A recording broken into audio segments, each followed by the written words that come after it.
السلام علیکم ورحمۃ اللہ وبرکاتہ۔ آج ہم ایک ایسی خاص دعا کے بارے میں بات کرنے والے ہیں جو شب برات کو سجدے کی حالت میں مانگنی ہے۔ اس سے پہلے کہ ہم اس دعا کے بارے میں جانیں، آئیے ہم شعبان کے فضائل معلوم کرتے ہیں کہ شعبان کی کیا کیا فضیلتیں ہیں۔ اس مہینے کو ہمارے پیارے آقا صلی اللہ علیہ وآلہ وسلم کا مہینہ کہا جاتا ہے، یعنی کہ شعبان ہمارے نبی کا مہینہ ہے۔ ام المومنین عائشہ صدیقہ رضی اللہ تعالیٰ عنہا فرماتی ہیں کہ میں نے حضور اکرم صلی اللہ علیہ وآلہ وسلم کو شعبان سے زیادہ کسی مہینے میں روزے رکھتے ہوئے نہیں دیکھا۔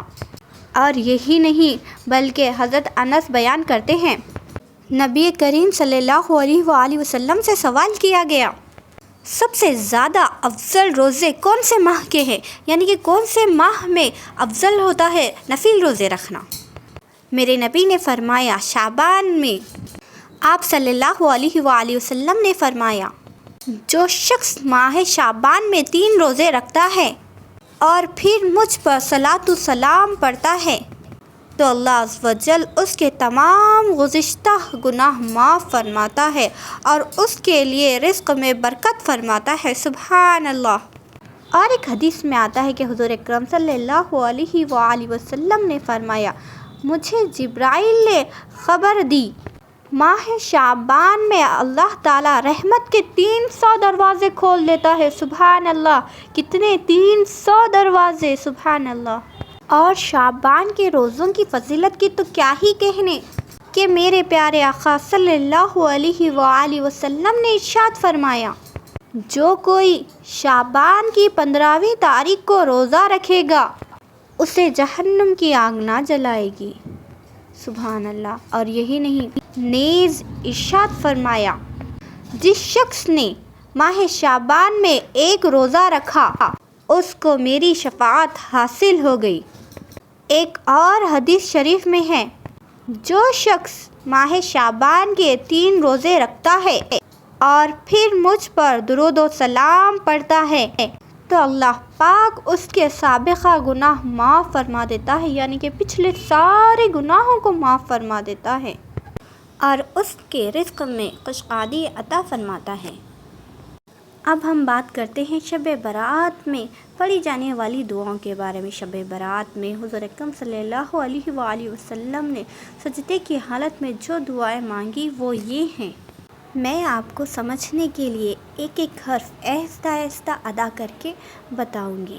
تو دعا یہ ہے، اعوذ بعفوک من عقابک واعوذ برضاک من سخطک واعوذ بک منک جل وجہک لا احصی ثناء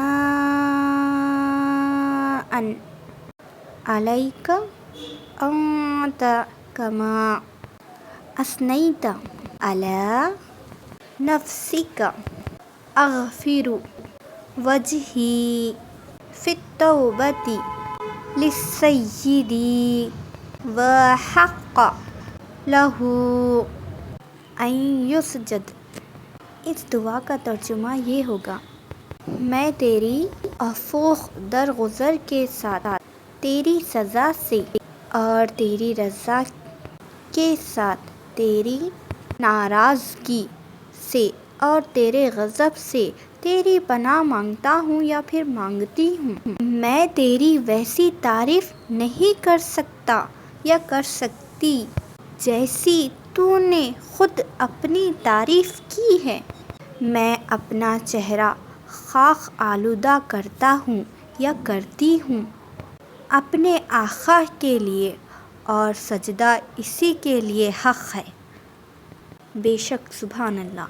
اور ایک دعا یہ ہے، اللہم ارزقنی قلبا تقیا من الشر تقیا لا جافیا ولا شفیا۔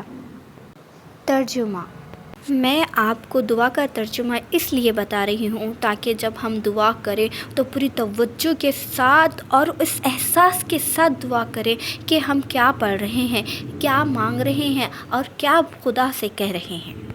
اور یہ دعا تو اتنی پیاری ہے، اللہ اکبر۔ اس کا ترجمہ سنیں تو آپ کو سمجھ میں آ جائے گا ہم یہ دعا کے ذریعے خدا سے کیا کہہ رہے ہیں۔ اس کا ترجمہ یہ ہے: اے اللہ، مجھے پرہیزگاروں کا دل عطا فرما، برائی سے پاک، نہ ظالم نہ بدبخت۔ سبحان اللہ۔ اب بات کرنے والے ہیں ہم تیسری دعا کی۔ یوں تو یہ ساری دعائیں ہی سجدے میں پڑھنے کی ہے، اگر آپ سجدے میں نہیں پڑھ سکتے تو بیٹھ کر بھی پڑھ سکتے ہیں، لیکن یہ والی جو ابھی میں آپ کو بتانے والی ہوں یہ خاص دعا ہے، خاص سجدے کے لیے ہی ہے۔ اور وہ دعا یہ ہے: اول اور آخر دعا پڑھنے سے پہلے آپ درود شریف ضرور پڑھ لینا۔ آپ کوئی بھی کون سا بھی درود پڑھ سکتے ہیں، چاہے درود ابراہیمی ہو یا پھر کوئی چھوٹا درود ہو یا بڑا درود ہو، صلی اللہ علیہ وآلہ وسلم، یہ چھوٹا درود ہے۔ درود ابراہیمی بھی پڑھ سکتے ہیں، آپ کوئی بھی درود پڑھ سکتے ہو۔ پر دعا شروع کرنے سے پہلے درود ابراہیم پڑھ لیں گے تو پڑھیے: اللہم صلی علی محمد وعلی آل محمد کما صلیت علی ابراہیم وعلی آل ابراہیم انک حمید مجید۔ اللہم بارک علی محمد وعلی آل محمد کما بارکت علی ابراہیم وعلی آل ابراہیم انک حمید مجید۔ چلیے دعا شروع کرتے ہیں۔ سجد لک خیالی و سوادی و آمن بک فؤادی فہذہ یدی وما جنیت بہا علی نفسی یا عظیم یرجى لکل عظیم یا عظیم مغفر الذنب العظیم۔ سجد وجہی للذی خلقہ وشق سمعہ وبصرہ۔ اور آئیے اس کا ترجمہ دیکھتے ہیں۔ ترجمہ: تیرے لیے میرے خیال اور میرے سراپا وجود نے سجدہ کیا، اور تجھ پر میرا دل ایمان لایا، تو یہ میرا ہاتھ تو تیرے حوالے ہے، اور جو کچھ گناہ اس کے ذریعے میں نے کیے وہ بھی تیرے سپرد ہے۔ اے عظمت والے، جس سے ہر بڑی مشکل میں امید لگائی جاتی ہے، اے عظمت والے، بڑے گناہ معاف فرما۔ میرے چہرے نے سجدہ کیا اس کو جس نے اس کو پیدا کیا اور اس کے لیے کان اور آنکھ بنا۔ انشاءاللہ یہ دعائیں شب برات میں ضرور پڑھیں۔